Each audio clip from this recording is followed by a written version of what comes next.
আচ্ছা আমাদের ডাক্তার দেখানো হয়ে গেছে, ডাক্তার দেখানো মানে শুধু ভ্যাকসিন ছিল ওর, তো ভ্যাকসিন ট্যাকসিন নিয়ে ম্যাডাম আরও চুপচাপ হয়ে গেছে। আজকে খুব ব্যথা পেয়েছে, দুটো ভ্যাকসিন একসাথে দিয়েছে, দুবার সুই ফুটিয়েছে।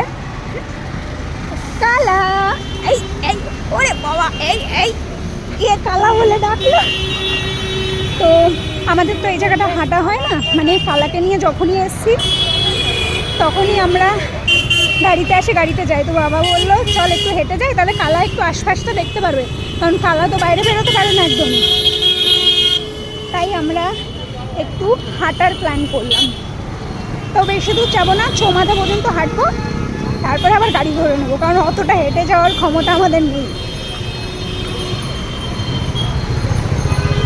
কালা, এ কালা, শুনতে পাচ্ছিস না?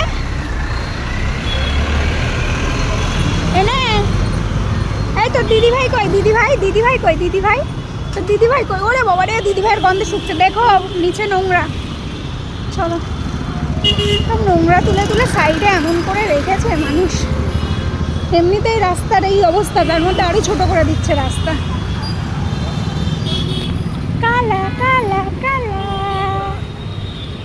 আমি জানি তো আমার বাবা এই রাস্তাটাই ধরবে। তো যাই, আমরা টোটোতে যাই, তারপরে গিয়ে আর বড়জনেরও রিয়াকশন নিতে হবে আমাদের দেখে কি করে। কালা সালাও।